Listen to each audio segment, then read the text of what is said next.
update video lang sa ginagawa kong rep inverter dito sa Bulacan.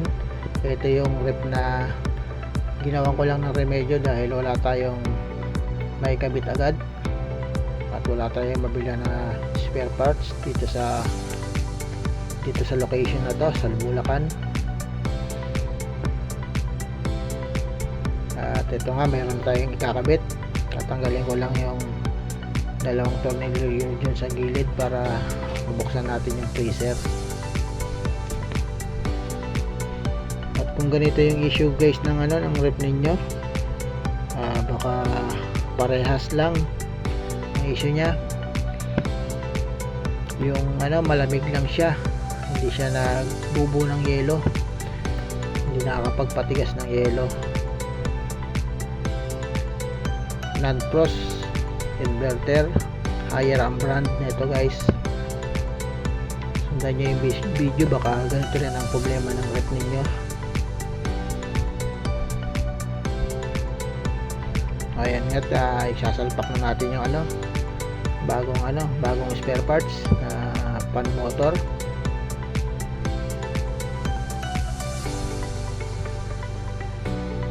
Ayan guys, isasalpak ko na yung bago. Kinabahan pa ako, kala ko malaki, sakto lang pala.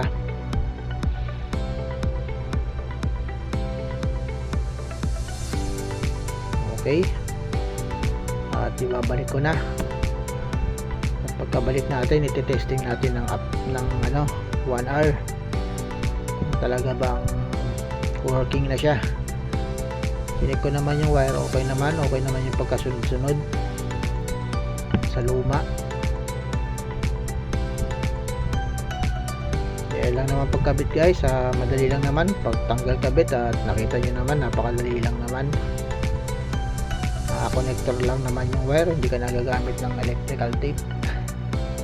Connector lang, naka-connector siya, napaka easy ikabit. Testing natin kung talagang gumagana. Ayan, umikot na siya guys, hindi ko na na-zoom sa inyo, pero working na siya guys, ayos.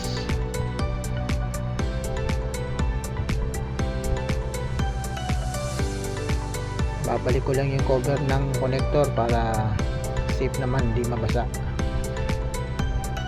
Kakabit ko lang yung cover ng connector at babalik ko na. May testing na to kung talagang okay na.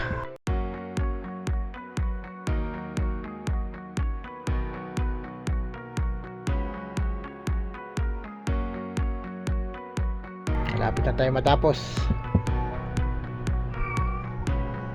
Kaya lang ang pagkabit niya guys,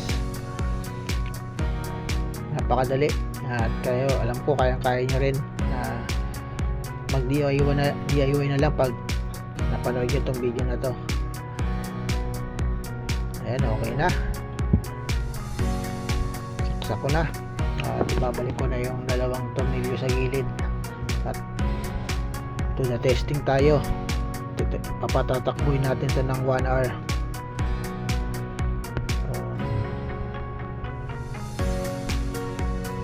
Kung talaga bang mag-yelo na siya.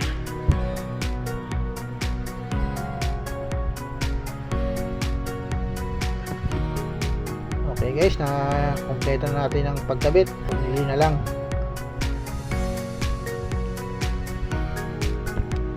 Lagay lang natin sa medium.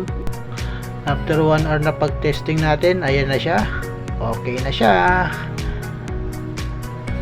May pag na siya guys, magmusok-usok na. Okay na to. Job well done na. Okay guys, hanggang dito na lang yung video. Like and share. See you on my next video. Bye bye.